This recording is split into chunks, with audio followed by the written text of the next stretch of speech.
live.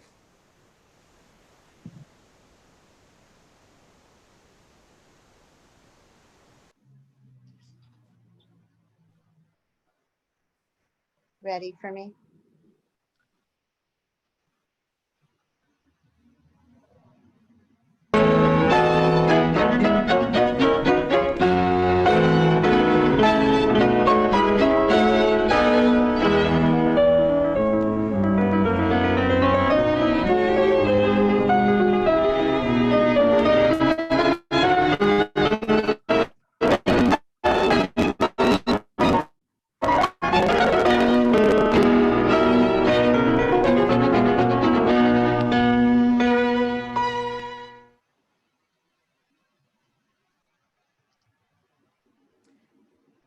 Good evening, everyone, and welcome to our second presentation of the festival. This is for the Berkshire High Peaks Festival, brought to you by Close Encounters with Music. My name is Carolyn Regula, and I will be your host today.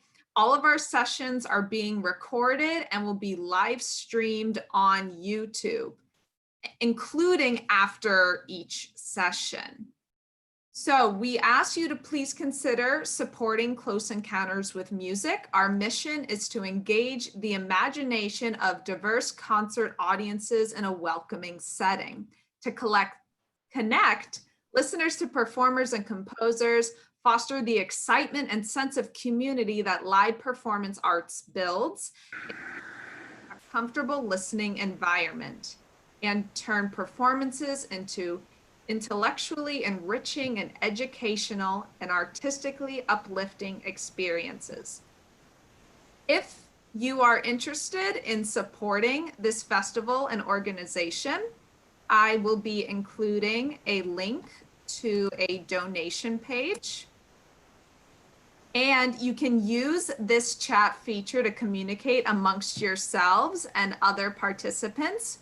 For the question and answer portion at the end, we ask you to use the Q&A feature, which can be found at the bottom of your screen. I will be monitoring that, and then I will collect the pooled questions at the end. To welcome you all and introduce our guest presenter, we have Yehuda Hanani.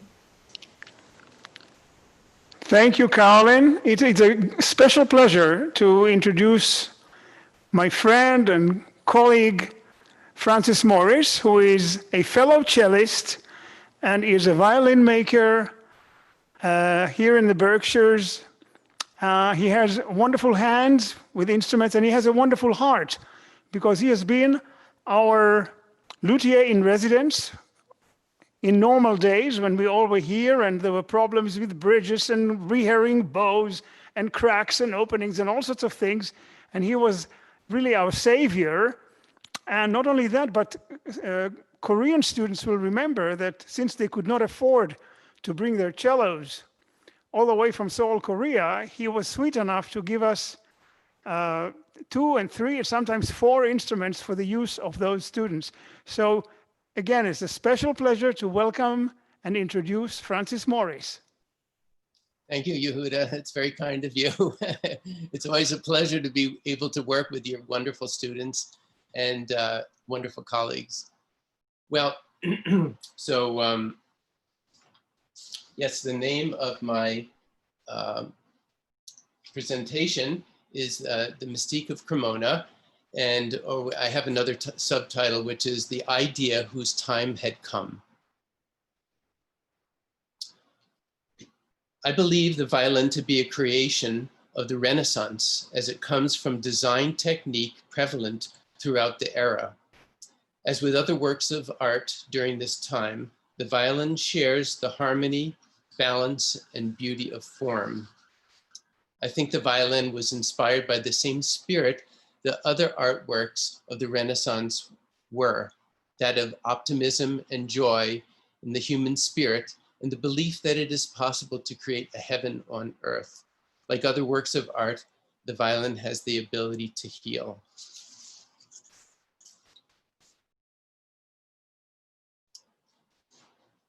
So I'll get off paper when I can, but at this beginning I have to read. Sometime between 1500 and 1505 AD, a being was born that would gift mankind the treasure of the violin. Not only was the violin fully grown and perfect at birth, but essentially stayed the same for 500 years. Did we get the first slide? I guess we did, because I'm not seeing anyone else. Oh, there we go. So it was perfect at birth, but essentially stayed the same for 500 years. It is the instrument that most closely expresses the joys and sorrows of our human experience, and is still the mainstay of our orchestral and classical music life. So, who is this remarkable being, and how did this come about? Let's take a look. So slide 2, Beth, please. Slide 2.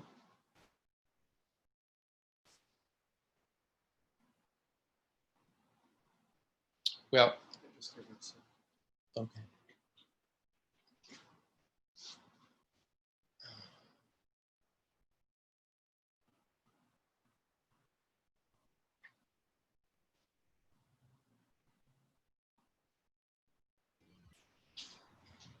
Francis, what is the next slide? I must. Yeah, that right now, actually. What's the, That Great. would be slide, 2. So we're going from Renaissance Italy to a modern map.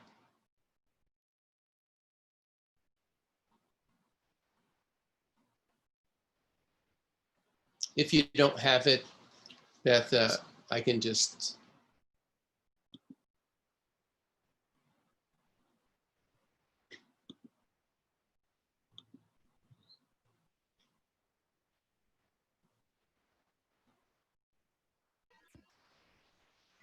I don't have the modern map in this set, Francis. That's fine. Yeah, I'll just. So anyway, it was a map of northern Italy, and Cremona is in the middle of the Po River Valley. To the left is Milan. Oh, there it is. And to the right is Venice. Milan's maybe an hour away by car. And you can see sort of above and slightly to the right is Brescia. That was the other violin, perfect. Yeah, that was the other violin making center at the time of Cremona, where they were vying for being the first violin maker. Who was the first one, the Cremonese or the Brescians. So anyway, the point about this map is that Cremona is located on the large north-south trade route up through Trento, I think it's Lago di Garda, and up into Austria. And then further into Central Europe. And there were also trade routes going west through Milan, or maybe it was Torino, I'm not sure, but up into France.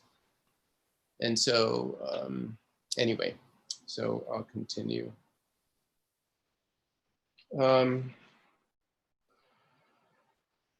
So contrary to what people thought about Cremona being on the a major trade route, especially from both countries, they were actually very happy to get the business. It brought in wealth, it brought in new materials, it brought in ideas in particular that helped them stay current. And and bringing new ideas, as I said. Also what it did was it brought in diseases and armies. So that was the downside. So I'm jumping to who invented the violin. And we have, in the past, it was always a question of whether it was the Brescians that first invented it or the Cremonese. But recent,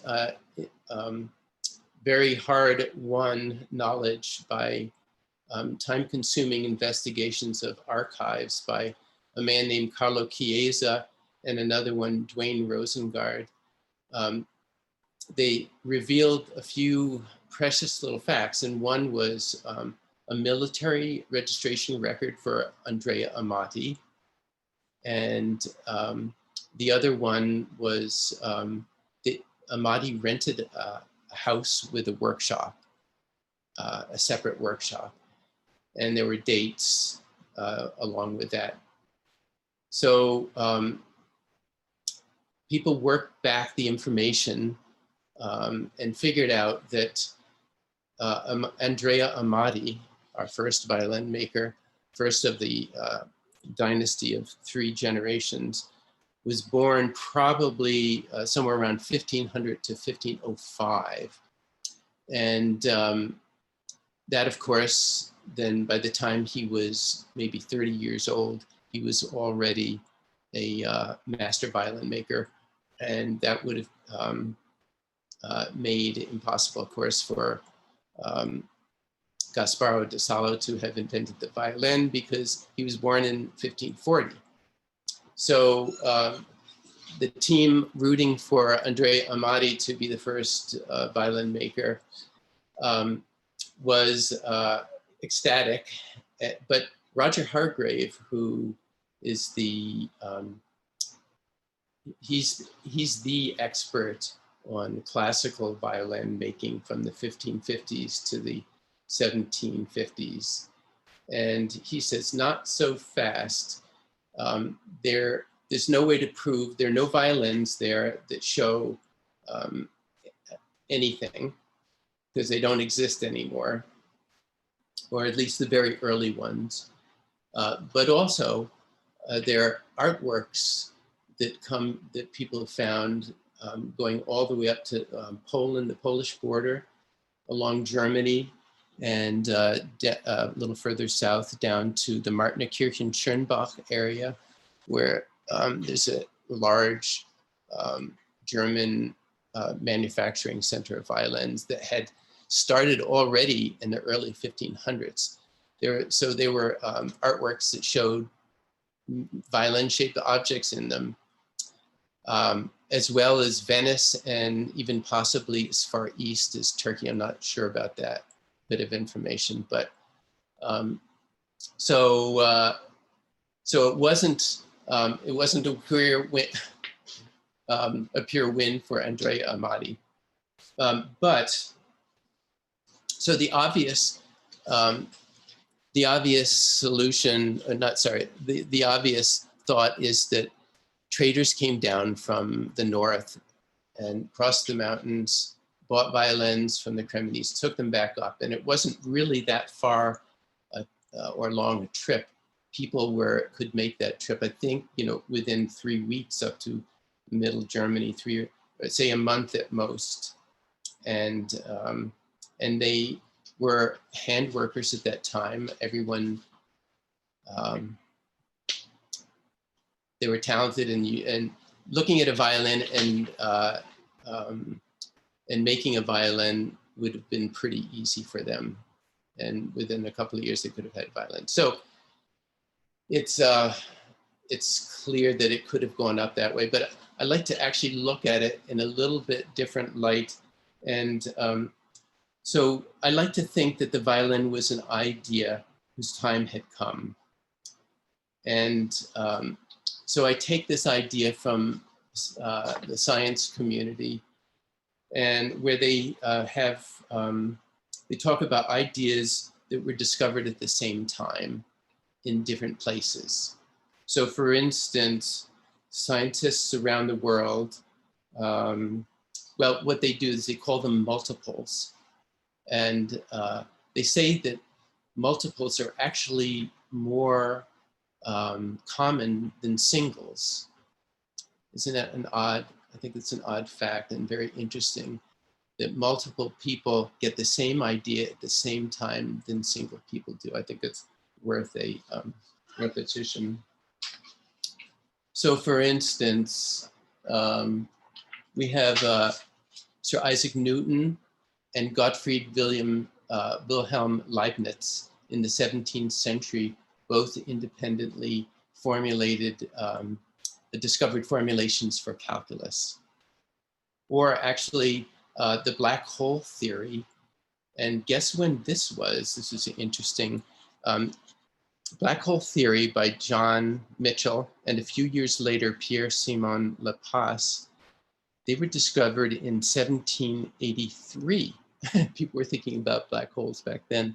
I was surprised when I read that. Or the atomic bomb was independently thought of by Leo Szilard and Joseph Rotblat and others.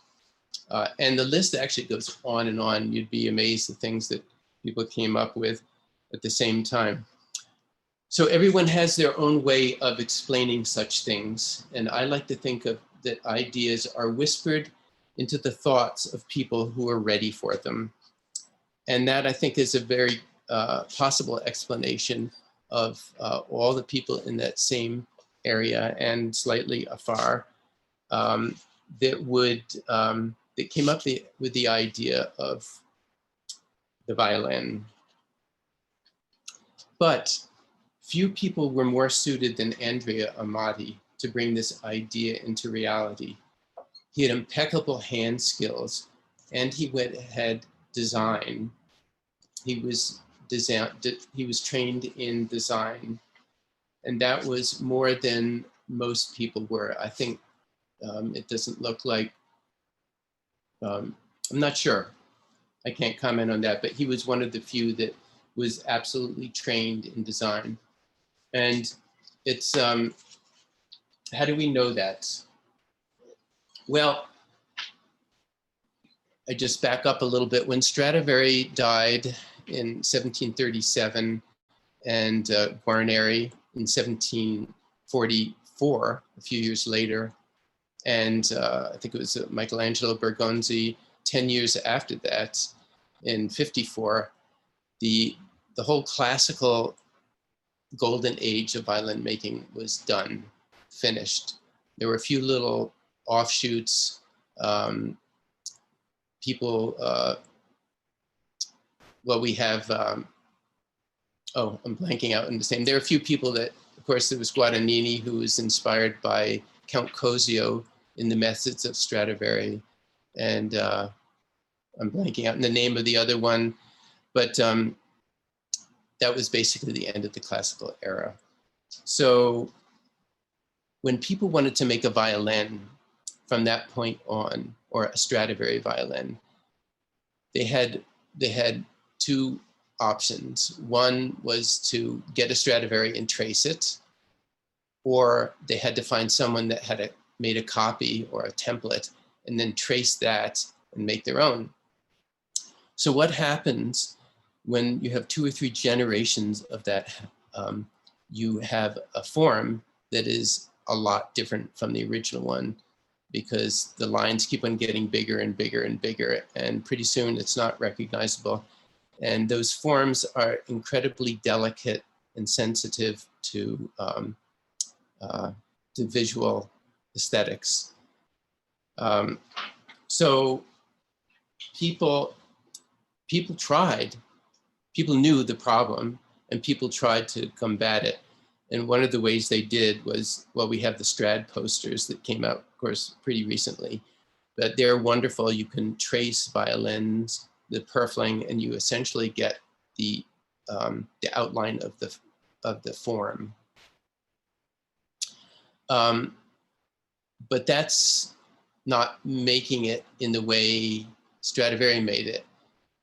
And it is also, it's copying an instrument, but an instrument is not the form that it came from. So you're copying a specific instrument that has specific oddities to it, which is nice. But if you want to have a generic, go back a step up the ladder to where the actual idea came from, that the violin came from, we hadn't done that, and no one was able to do that until until actually about 1950. And there was a very clever Frenchman, François Denis, who was kind enough to, after he spent 30 or 40 years researching it, to share his knowledge, and came to the States and started teaching people how to draw instruments, how the design method worked. And then there was another very smart young man, Kevin Kelly, from Lee, Massachusetts, the next town down the road. Brilliant guy who figured out the last piece of it, and of what we think that Strad actually did. Now, we don't know whether, I don't think, we can't tell. There's no way to know whether this is the exact method that Strad used and all the Cremonese makers used, and they all used similar methods. But it's something close, and it gives a great result. And that's one we're going to use until something better comes up. But it's an elegant procedure, and it's fun to use. And so anyway, so now I need to find out what, oh, slides, yes.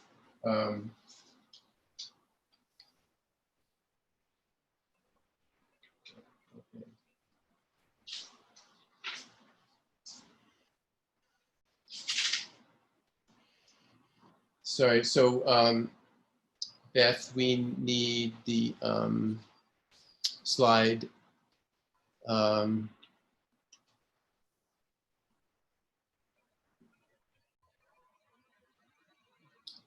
We're going to need slide 4. Vitruvius man. Yes.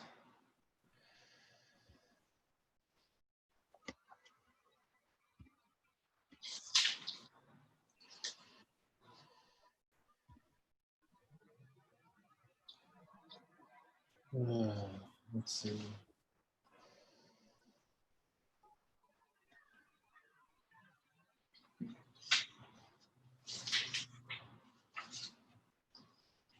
Sorry, I just want to get my papers.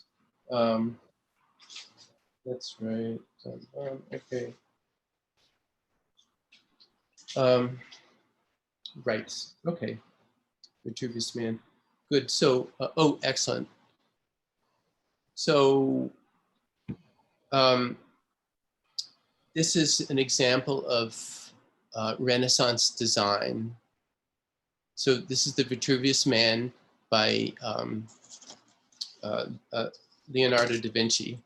And it originally comes from Vitruvius, of course, and it didn't look like this. His drawing had showed proportions that were, I think they were either upper leg and lower leg, or upper arm and lower arm. But they were, Vitruvius said that he said that he was an architect in Rome, and he said that classical architecture was based on those proportions. And so we have Leonardo, who did it a little differently, as you can see, within a man with arms within a circle and within a square. So basically, he's saying giving a similar idea that the proportions of man and natural geometric or natural shapes are coincide. And the important idea for the Renaissance is that, and back in Greece, is that it was the important point to remember is that it was a human-centered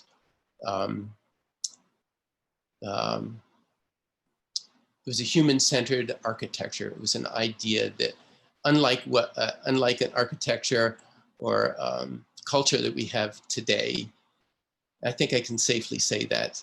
And and so I'm using it in a way to point out the, to bring forth the humanity that people felt in the, or I don't know how they felt, but it at least lived as an idea.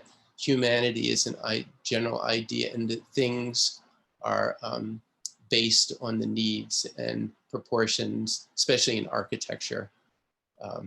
I guess I should just be safe and stick to architecture. So that's the Vitruvius man. So, and that, let's see. Let's, could we get the next slide? That would be 5. And this is going to be Michelangelo drawing a practice drawing or a design drawing of the Palazzo Farnese, one of the windows. And it's a pretty famous, there it is. So this is one of his drawings. And I put that in for a couple of reasons, just to show that people use design. I think everything that was done was designed, or anything that was built at least. And it was designed along certain proportions, and a lot of them were human-based, but others not.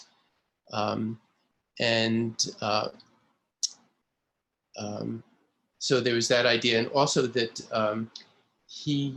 Michelangelo did that at a time when Amati was working and was in his prime. So he worked on that window in 1540. So Andrea Amati would have been 40 years old, about 35 to 40 years. I'm trying to make the point that he was a part of the Renaissance. I have to say, one night I just Googled origins of the violin, and it popped up Baroque. And I was thinking, wait a minute, that's ridiculous. This isn't Baroque time. And I guess it's probably been up for years and years like that, but it actually was still the high Renaissance, and people refer to the violin often as a Baroque instrument. And I'm here to say I don't think it is, but I am not an authority. Anyway, so let's see, I think we could go to, let's go to 6.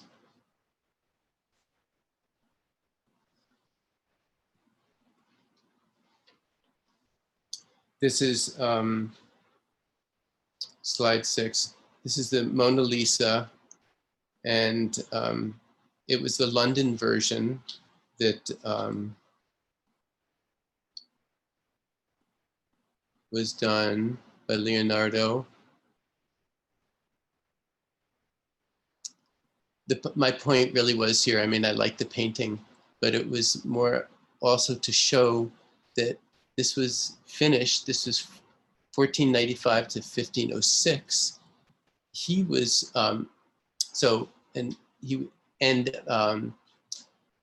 Leonardo died in, I think, 1518. So he was around, of course, during the beginnings of Andrea Amati's life. So Andrea Amati had to have had some, we know that he had to have had some training. Someone showed him, but it wouldn't have been that hard because it was, design, not necessarily how to design a violin, but to be able to use the design techniques that they were using at the time. Okay.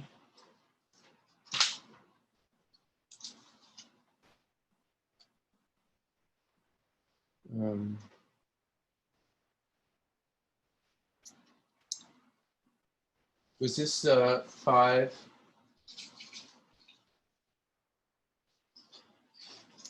Beth? I think that was 5, yes. No, that was 6. Okay, so we're set. Um,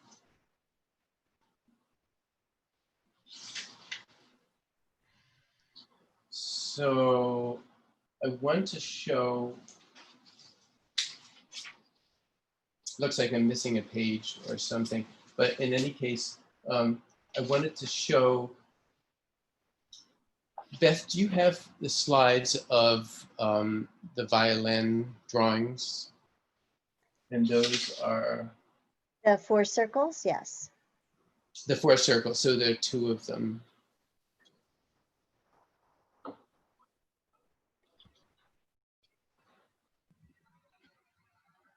So what you're going to see is, okay, so that's the, do you have the other one first, actually? Sure. Yes, just one moment.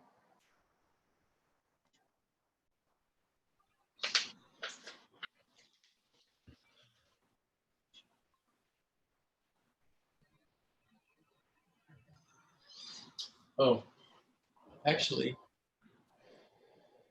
can they see, before you do that, Beth, can I show people this? I guess you can still see it. Proportional divider.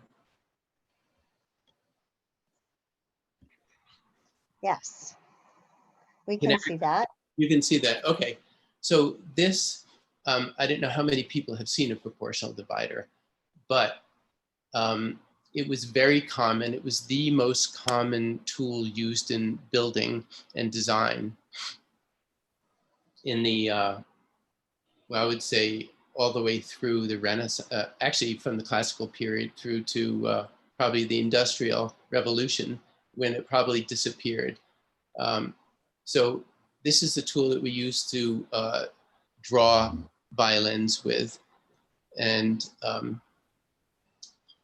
I would explain how it works. I'll just say it briefly. So if you wanted to make 2 circles, which the circles are in this drawing that you're going to see, one of them is, we started out with a measurement, and then there are no more measurements throughout the entire drawing. So you put, if you put the, if you want to make 2 circles, one of them full and another one, say for instance 4/5, you would open it up and put it on your full circle, and then it would automatically make the other side 4/5. So you could just plop it down, you immediately have a proportion there. And it made it very easy to, simple in fact, to create a structure that was parts of each other. And that, so for instance, if you wanted to, you had a church and you divided the front of the church into 12 parts, and you figured, okay, well, we're going to make 2 sides. I'm going to be 3/12, and the center, whatever. And you had a large one of these, you could easily just plop it out. The workers didn't need to know math, so it made it very easy.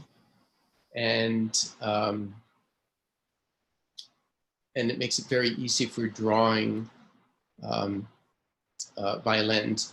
But the main thing is that it makes it, when you construct any sort of, I mean, all I know really is violins, but when you do that, it makes the violin have a feeling of unity and harmony.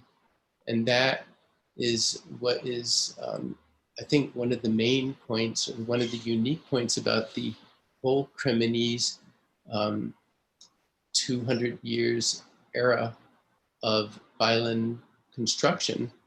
Their instruments were gorgeous. They're elegant. The forms are flowing. They're graceful. I can think of a million words, but people are very attracted. That is one of the mystique. It's part of the mystique of the Cremonese violin, that they are at the same time. We're going to be looking at some photos of them, but you can just look at them and you can see the outline is something that is stationary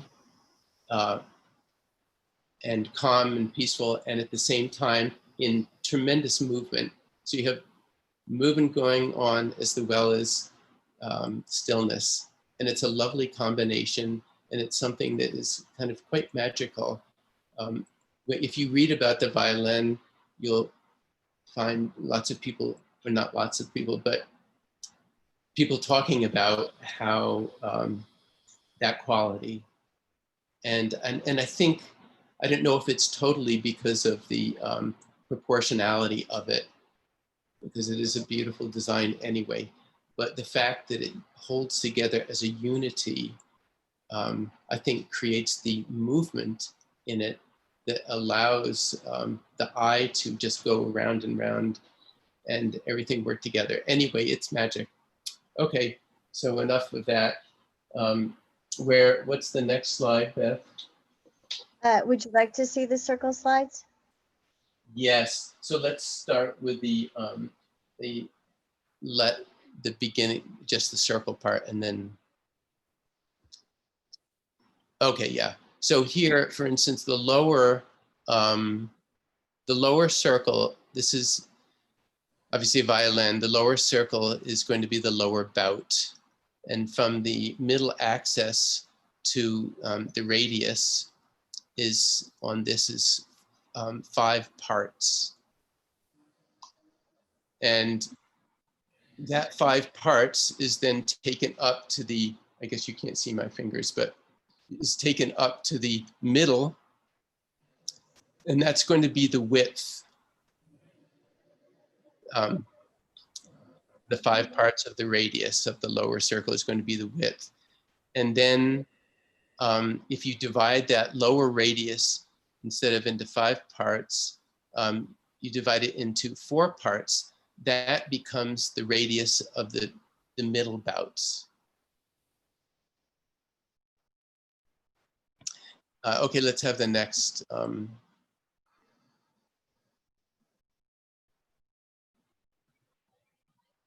I just want you to get a feel for how actually simple at the same time complicated it is. That part's simple. It does get a little more complicated, but yeah, here. So now we have the middle bouts, and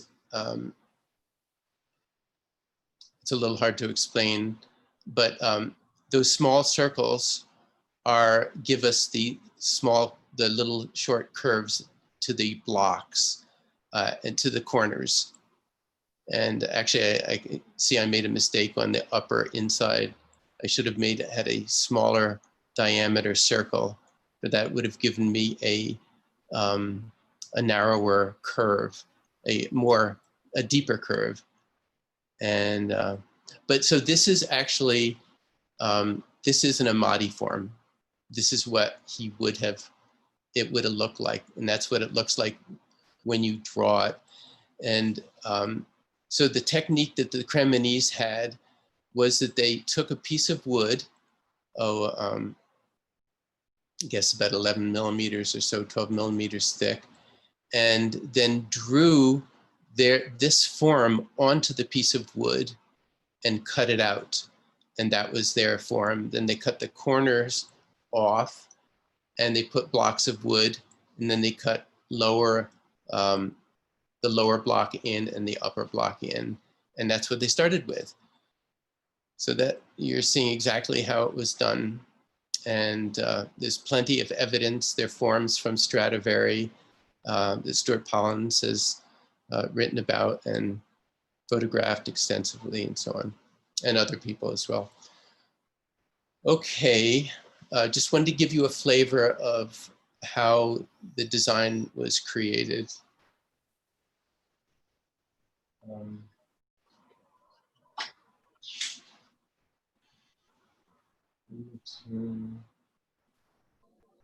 Okay, so before we get into we're going to look at the instruments, but Okay, well, actually, let's do that right now. Let's continue. That would be the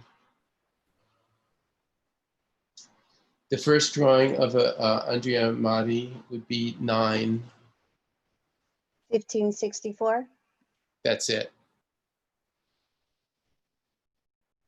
So this 1564 violin is actually one of the King Charles of France's violins, and which is probably one of the only reasons that it's still existent, that it was protected in the court from the church that often sent out edicts to destroy violins. So I think that there may be only 8 or 9 Amati instruments around today at all. And this is the earliest one that we know of, 1564. But you can see the lovely, elegant, simple, delicate form, just lovely. And the amazing thing about this is that throughout 200 years, they did build a smaller model violin, and this might have been one of them. Essentially, the violin has stayed the same. The F-holes changed a little bit, and the corners changed a little bit, but everything else, especially proportionally, stayed the same because they were using this proportional technique. So even if they made something a little larger, it was essentially the same instrument. You'll see, we're going to look at photos now of his sons, and that'd be gate 10, or is that 11, I think.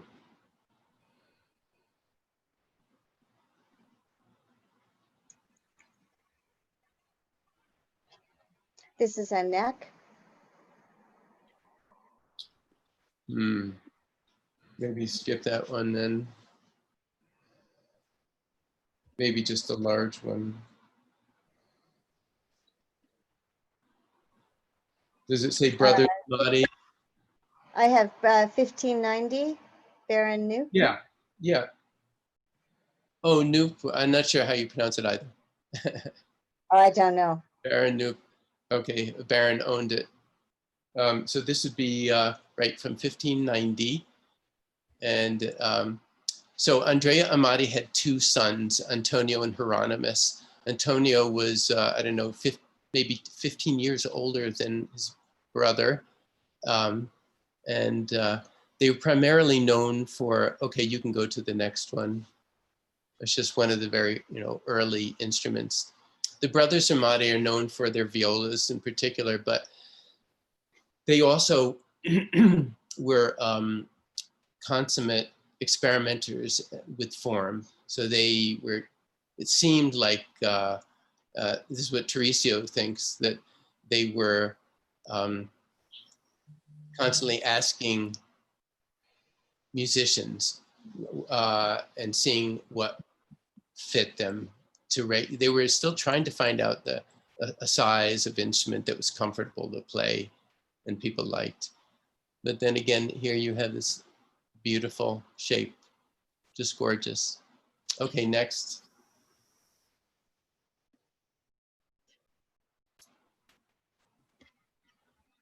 This one coming up should be the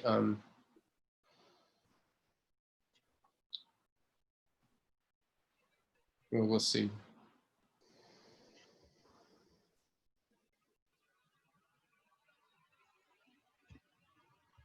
Is this number 13? Yes, Oh, I believe so. this is 14. This is a Zuckerman viola. I think Zuckerman plays this or played it. Really quite wide. I'm not sure how big it is, but it looks enormous. I would imagine it's a little hard for violas to play, but anyway, you can go to the next one.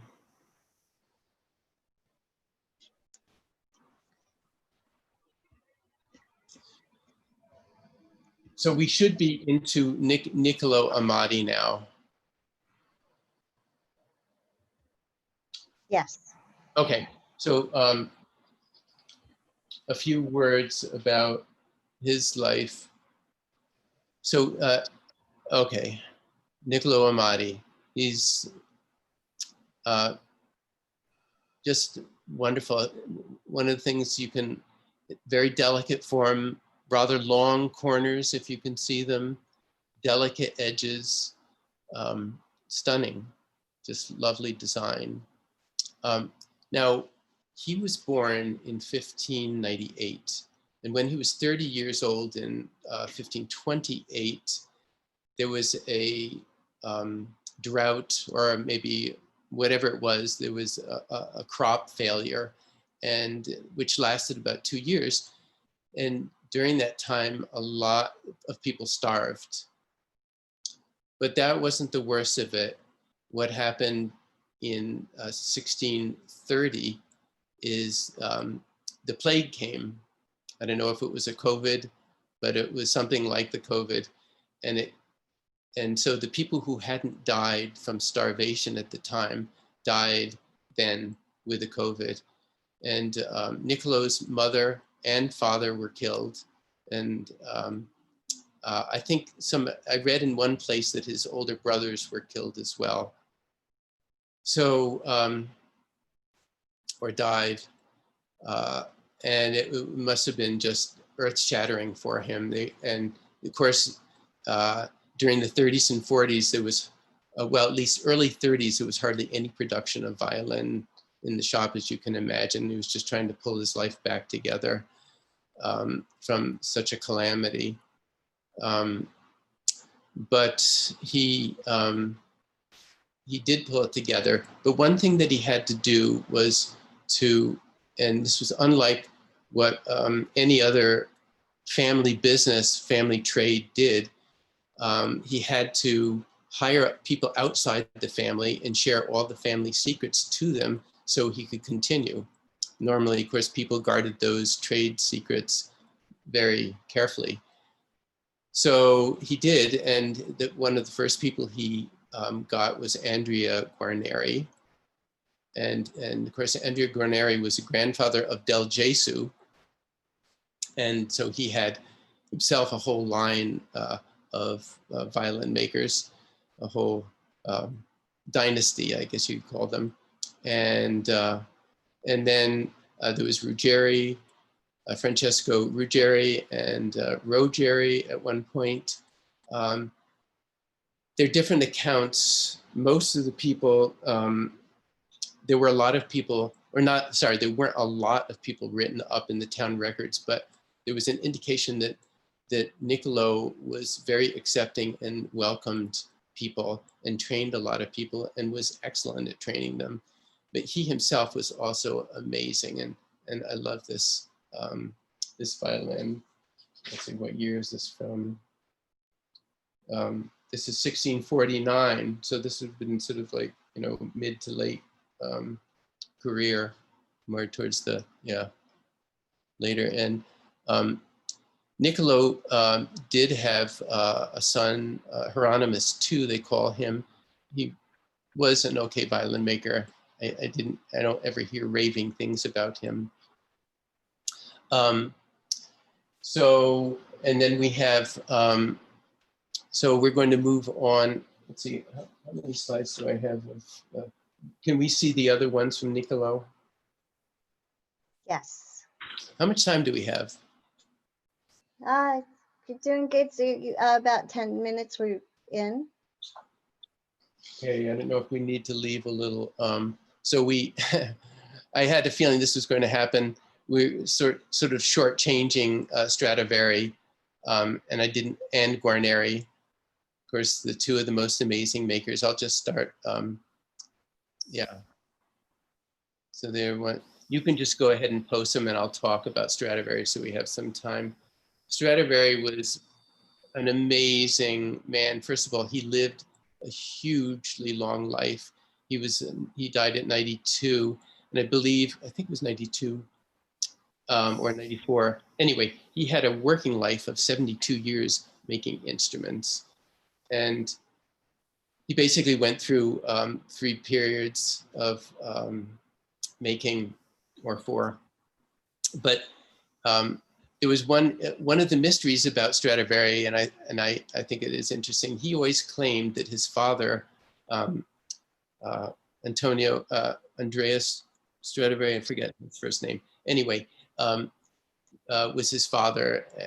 So when people researched it, that his father, supposed father, had died during the plague in 1630 and couldn't have been his father, because he was born in, I think it was the 40s, 1644 maybe. And then his mother, who was supposed to be his mother, had on her deathbed, instead of giving the furniture in the house to Antonio, gave it to 2 nephews. I think it was whatever it was, beds and so on, which would never have happened with no mention of Antonio. So you would have thought that there would be some kind of mention of Antonio if he had been her son. So people don't know what, he certainly wasn't an orphan, because he was made an honorary citizen of Cremona, which he totally deserved. But if he had been from out of town, the Cremonese people at that time, I get the feeling they were very particular about their people, and he would have not been accepted as one of their people had he been adopted. So anyway, that's the mystery still about Stradivari that we don't know about. Stradivari was one of the most talented people ever. And I won't go into telling you all the things, but he was an amazing innovator and experimenter. So during the full 10 years before 1700, he experimented. He was sort of obsessed with trying to get a dark sounding instrument like the ones that the Brescians built. That was their selling quality. The Brescians had this wonderful dark, juicy sound. And so for 10 years, he experimented with getting longer and longer violin forms. Only in the last, in 1698, did he go back for a year to the shorter form, and then experimented again another year with the longer form. Finally, in 1700, he finds that, that it's not worth it. He's not going to get there. That he can get the same effect. He can get the same effect with just making a wider instrument rather than a longer one, which actually was harder to play. And so from then on, from 1700, his instruments were the normal size that we know today. And that was the beginning of his golden period, which went for about 22 years. All the famous name instruments come from that time, one after another, after another, after another. And Stradivari was, they figured he made maybe 1,200 instruments in his lifetime. That is a lot of instruments. Of course, he had help from Francesco, his son, and Paolo, who was there some of the time, not all the time. Paolo left and I think went down to Naples for a while to have some fun. But anyway, oh, and this is one of the things that Roger Hargrave likes to say or stress, that these workshops were set up as almost industrial businesses, not that they weren't totally artistic and caring about every detail, and working as hard as they could. They put out a lot of instruments, and so they weren't sitting around ruminating what to do, what was going to be their next masterpiece. They were working from morning till night, and I don't know whether they must have had some sort of oil lamps, but I tried one time when the electricity went out a couple of years ago to work on a violin by candlelight, and you can't make a violin by candlelight. Sorry to say. So I don't know how they did it, how they fit all those hours in the day. By the way, Stradivari made lots of other instruments, well, maybe not lots, but a number of different instruments. I think a lot of them are lost, but guitars, beautiful, beautiful guitars, and so on. But they had to arrange for cases and bow makers and string makers and get everything together before they could send them off. The Cremonese, by the way, had a lot of royalty as their clients. So they were definitely the upper end of the market, which was nice. And it gave them money to buy the best wood and so on. Okay. So then he has Stradivari has a third period and then dies in 1737. And now we have probably 2 minutes to go on to, are there any, I think there is a picture of a Strad there for those who want to see a Strad. Yeah, I think this was the next one. I think this is not the Stradivari, No. so. It was number 18. Yes, I had it up a little while ago, but we'll put it back up. Okay. Oh, did you? I was so busy talking, I didn't see it. Okay, so this is the Sleeping Beauty from 1704. It was holed away in a castle down in Bavaria. I think it was Bavaria, but and it's in stunning condition, but it is really beautiful. If you can remember what the Amatis were like, they were basically much more rounded. The inner bouts were rounder. So what Stradivari did is in form, that is, he kind of made it a little bit like less floaty and more like a clenched fist. It was not a clenched fist, but it just has that feel about it. There's more of an uprightness to it. His inner bouts, they are a little bit less curved in. There's a kind of almost a straight, it's not really straight area, but almost a hint of a straight area, which it gives it more of an upright feel. And the bottom and, well, okay. Anyway, you can just look at it yourself and see what you think. Gorgeous, gorgeous instrument. A different feel from the Amatis. And I love the Strads as well. Okay, and on to Guarneri, and then we're done. Guarneri, so as I said, it was 3 generations of people. So Andrea Guarneri had 2 sons, and one was Peter of Venice. Sorry, not Peter of Venice, Peter of Mantua. And then the person they called Josephilius. Josephilius was the father of Del Gesù. Del Gesù had a brother. So Josephilius had 2 children, Del Gesù and Peter of Venice. Peter of Venice went to Venice and stayed there. Guarneri, Del Gesù, and that's it. That's sort of sucky picture, actually. Okay, this is supposed to be 1735, the Heifetz, sort of relatively, he died in 1744, sort of mid-career, I guess. I should have looked at it a little more carefully, but anyway, the interesting thing about, he was considered the best violin maker. He's certainly the most famous violin maker. Not the best violin maker, because what's the criteria for that? But sound-wise, most of the best players, they want a Del Gesù. Strads are lovely and have a sweet edge. His thing was power and sweetness, but they are sure amazing instruments. What he tended to do was he changed his working methods. He was constantly thinking about sound and improving them. The scrolls came largely from his father until his father died. And then those really rough, crazy ones, who was after the death of his dad. But he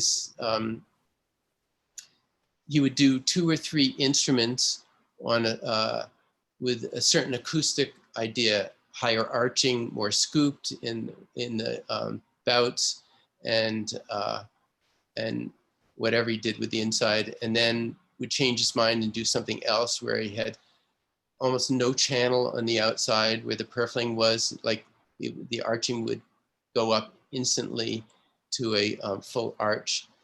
So he worked in like 3 violins at a time. Well, you know, maybe a year or two, and then he would change course and choose something else, get another idea in his head, longer F holes and wider, whatever. So constantly experimenting and constantly being successful, I might add. One thing that Guarneri was very loose with is the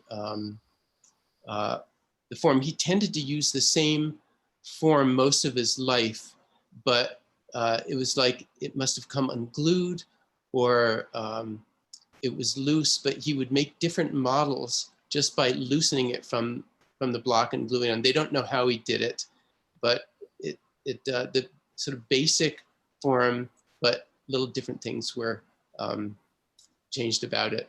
And they think, and it's not equal symmetric on both sides. Anyway, he's amazing. It was just, well, anyway, enough said. Okay, I think I'm done. If there are any questions that I can answer, I'd be happy to try.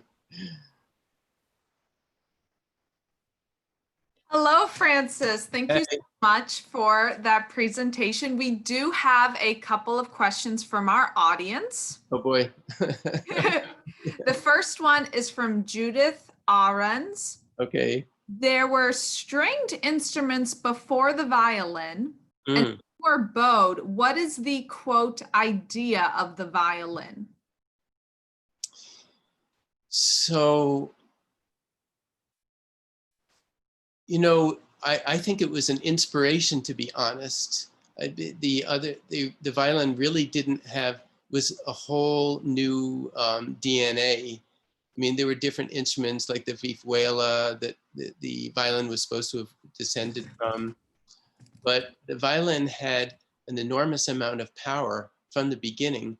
They weren't, I'm not sure about, I'm not positive about this, but I think the bass bar soundpost method might have been, not positively sure about it, but I think the violin definitely had that as a difference. Not definitely, maybe. But what was the idea? You know, I think the ideas of sound changed, and as the ideas of sound changed, the instruments changed. So, but it was definitely an instrument that had more power in the lower ranges because of the bass bar, and had a huge range, and was, I don't know, versatile. I don't know, it's not really, sorry if that's not a good answer. I'll have to look into it, but no one really knows what people were thinking. It was a long time ago. We have another question from Yehuda Hanani. Were the instruments as excellent from the moment they were made, or did they improve or ripen with time? Do you mean the design when they were made, or just actually they got better as they were played? I think he means the overall condition in terms of sound quality, mostly. Sure, I mean, when you have these multi-million-dollar instruments, they only go to the best people, and those people it's worth putting in years to make something right. And so they were certainly kept in better shape, and the best minds and acoustic minds were worked on them. And so, but yes, for sure. I mean, people say that violins get better for about 300 years and then they start getting worse. But I don't know if that's the case. We haven't experienced that. Maybe that's if you don't put a new bass bar or something like that in. So do instruments get better with playing and age? Yes, they certainly do. What happens is the wood on the top in particular, the drier the sap gets in the cells, and the longer it's played, the more it has an ability to turn into a kind of a powder. And it comes out actually on the inside of the instrument through the little cell wall holes. So everything becomes lighter and more permeable and open to just sound and not stuck into earthly material. So yes, they definitely get better with age. There's no doubt. And playing is the best thing.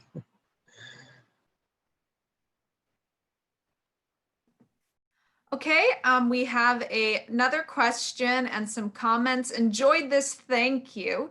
We were also going to get some instrument maintenance information. Thank you, good. Let's see, I have one instrument here. Okay, so this is something that, thank you for reminding me, that everyone should be able to learn to do. Let's see, I'm gonna move this.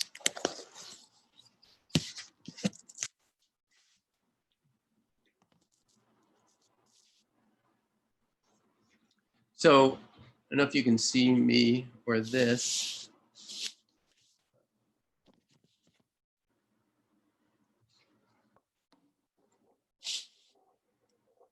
Okay. So what I'd like to show you, the thing that ruins violin bridges faster than anything is that, and the thing that's easiest to correct is a warping bridge. So I'm going to show you how to properly push back a bridge. And of course, as soon as you get new strings on them, the strings stretch and it pulls the bridge towards the scroll. And in the beginning, when you have a new bridge, it's the easiest thing in the world to hook your hands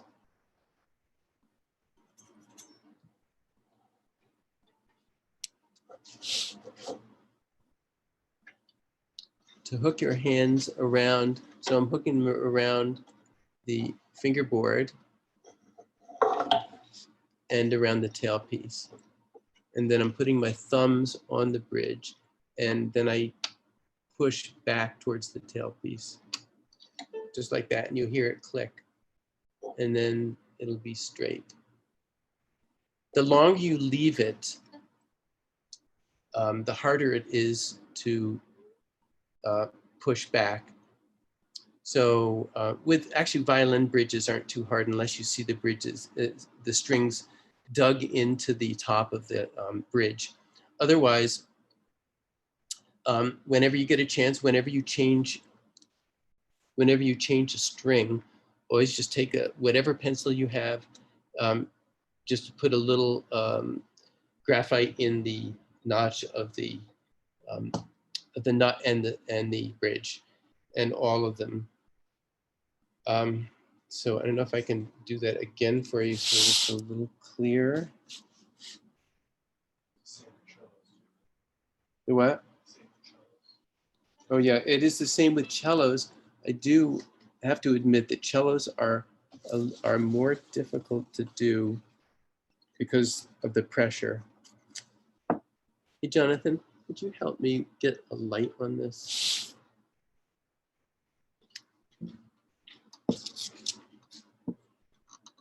There, so you see what I'm doing? I'm pushing it now, I'm pushing it forward. And you can see that it's, yeah, I mean, I see here that it's leaning forward. It doesn't look like it is in the picture, but anyway, and then pull it against your chest, put your thumbs on it, and your hands hooked underneath so nothing can fall out, and then you just push back and look at the bridge. And the way that you can tell that it's straight is that both feet are flush. So look on both sides of the bridge and see if there's any spacing. And you'll tell very easily if there's more space on one. So there's still a little bit more space on this one, on the back. So I just push it a little further and look at it. There you go. And so that's right. So sometimes an instrument will have the bridge will be warped already. And so it's not going to unwarp totally, but at least the feet will be flat and it will warp. The tendency to warp more will be less. And then you go to a violin maker and we can straighten it for you. You don't have to get a new bridge. It's a simple thing to straighten bridges. We do it all the time. It's $50 or $60. And then you're good to go. Anything else? Yes, we have a couple more instrument maintenance related questions. Oh, excellent. Giaz Ma asked, at the current situation, what would be the best way to, quote, sanitize instruments and bows? Yeah, you know, we've been thinking about that for a long time. I mean, of course, alcohol on the strings and the back of the neck, if you, the alcohol will melt any varnish on it. Actually, we understood that alcohol and water is the most effective, a little bit of water and alcohol, quickly wiping it over the fingerboard and the strings, and that's just a little bit of water. But normally, you know, we clean rosin off fingerboards and strings with alcohol, and that's, but, you know, people touch all over instruments. If you're sharing instruments during COVID, it's a hard thing because they put their hands on the top and on the upper bouts and pick it up and touch the end pin and the bow. Really the best way to sanitize them is germicidal light bulbs. But how are you going to do that? You'd have to have a box to put the instrument in with the germicidal light bulbs. And that'll, I think, a couple of hours and it's sterilized, or maybe a little shorter. People asked me that before and I just don't know what you would do about that. You have any ideas? Just don't share. Yeah, just don't share. Or be careful not to put your fingers in your eyes after you play and yeah. I mean, I think you have to have direct contact, put it in eyes, nose to catch it. But yeah, it's tough. People, yeah, just don't share. That's the safest thing to do. Okay, we have one more from Sylvia Suarez. Should we have any sort of humidifier permanently inside the case? Oh, that's great. Yeah, it was one of the topics I wanted to get on. During the winter, first of all, violins aren't as susceptible to problems as cellos. Cellos expand a lot more and thus tend to open a lot more. I think it is a good idea, depending on if you just keep track of the humidity, to have some sort of humidifier in your case, absolutely. And keep track, the problem is that people don't keep track of what's happening, and they think they're okay, and a month later they realize they've run out of water, which probably happened in 3 days or 2 days. So it is a good idea, depending on where you are. If you're anywhere in the Northeast, you definitely should have a humidifier in the case. And in the summertime, you can buy little packets that dehumidify. And they're the type that come in a little, I guess, a thin aluminum. They look like a cell phone. And when they turn a different color when they're full of water. And you put them for 3 hours at 300 in a toaster oven, and it turns blue again, and then you put it back. I think those are very effective. They do work, but you just have to open your violin case, take the violin out and close it before the humidity can saturate the material in the case again. Otherwise, yes, yeah, definitely do something for humidification. And cellos, I would say they should, the dampits are probably the best thing.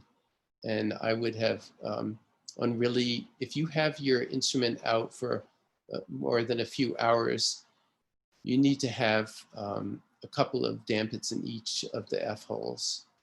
I've seen people that play out throughout the year, play all day long with students, and they'll have 3 dampits in each of the F holes.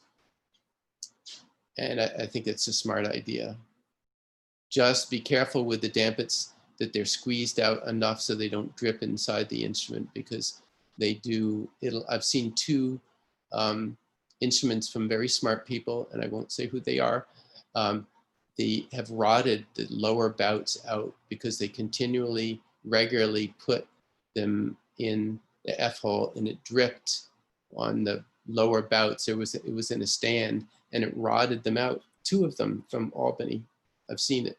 And so both of those instruments had to have new ribs grafted onto the lower bouts.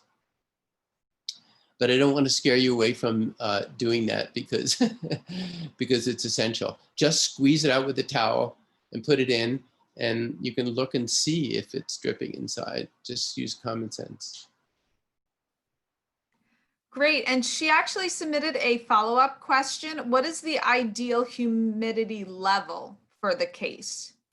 So I can just tell you, in my shop, where I had about 30 cellos in one room, if I let the humidity in the summertime get above 60, the necks started to sink, and in 3 or 4 weeks, they were unplayable.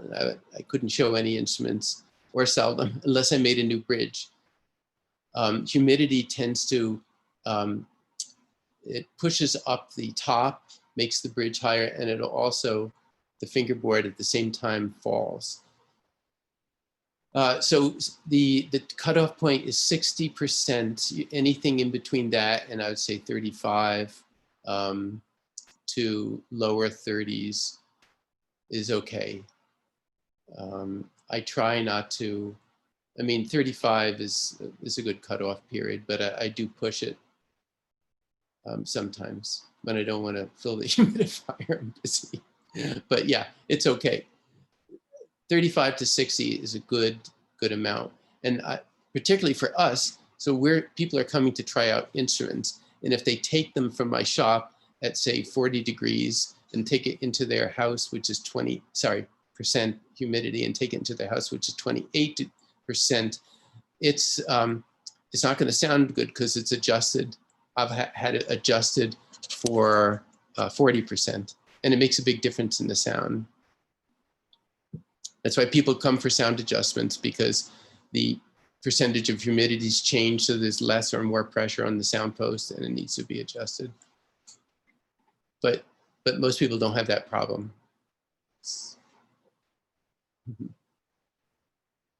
Excellent. Well, they sent along a thank you, so I think they really appreciated your feedback on their question.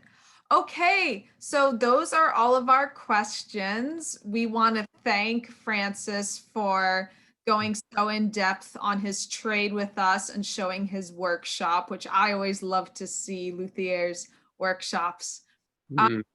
For everyone tuning in, we have a talk tomorrow morning with composer Joan Tower. And then tomorrow evening, we have a violin masterclass with Peter Zazovsky of our violin faculty. Wonderful. And thank you all so much for attending. This wraps up our first day of the festival, a very special time. And thank you again to Francis. Thank you. It was a pleasure. Thank you, Yehuda.